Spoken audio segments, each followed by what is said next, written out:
dans un direct sur les réseaux sociaux, Pulchéry Gebhalay a exprimé le sens de son combat pour le bien-être sans oublier de se prononcer sur la cherté de la vie. Ci-dessus, un peine important de son intervention.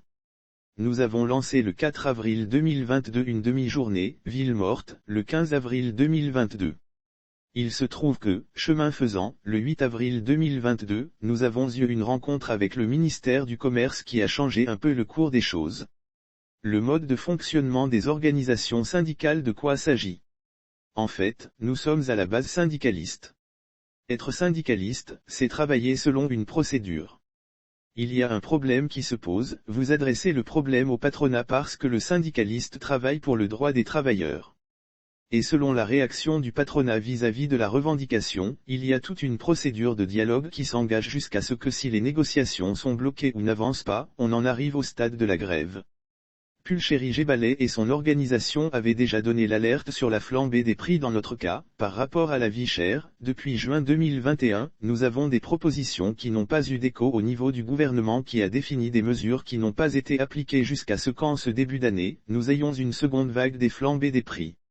Là encore, nous nous sommes organisés, nous avons fait des propositions qui n'ont pas été écoutées. Lire aussi convoqué pour ses prêches, Gédéon de la Tchétchouva en colère crache ses vérités au décigramme des cultes et c'est parce que non seulement nos propositions n'ont pas été écoutées, le gouvernement n'a pas établi de dialogue avec nous et les mesures même qui ont été prises dans le cadre de cette nouvelle flambée des prix n'ont pas été appliquées sur le terrain. Puis, au lieu de plafonner les prix qui auraient été diminués, il y a un plafonnement au niveau des prix dont nous nous plaignons. Il y a même des denrées qui ont vu leur prix augmenter dans le plafonnement. Donc nous avons décidé, que trop c'était trop, après avoir fait un micro-trottoir qui a traduit toute la détresse de la population, nous avons décidé de lancer un mot d'ordre pour le 15 avril 2022. La neutralité est une forme de lâcheté comme je vous l'expliquais tantôt, nous sommes à la base syndicaliste. Pour ceux qui ne savent pas, depuis 2004, je suis syndicaliste, j'ai créé un syndicat au sein du BNET. Donc j'ai fait mes classes. Nous étions affiliés à la centrale d'unité. J'ai donc fait mes classes auprès de Feu Merengae. Chez nous les syndicalistes, quand il y a une situation, on ne parle pas de neutralité parce que la neutralité est une forme de lâcheté. Le syndicaliste prend toujours position par rapport à une situation donnée.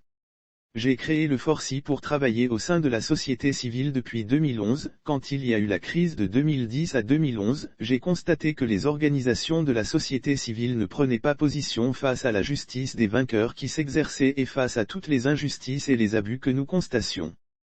Et moi, en tant syndicaliste, je ne pouvais pas aller trouver quelqu'un qui travaille dans la société civile pour lui imposer ma façon de voir et ma façon de faire, j'ai dû créer le Forci, le Forum de la société civile ivoirienne, pour pouvoir travailler au sein de la société civile selon ma propre vision, selon mes propres convictions.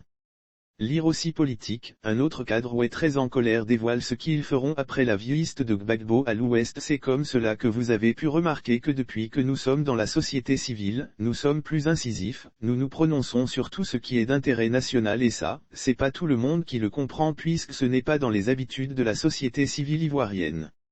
La société civile a un rôle de contrôle de l'action publique.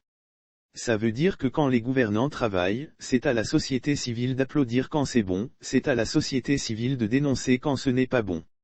On ne dénonce jamais sans faire de propositions mais il ne s'agit pas de dénoncer pour dénoncer. Mais il faut dénoncer en faisant des propositions.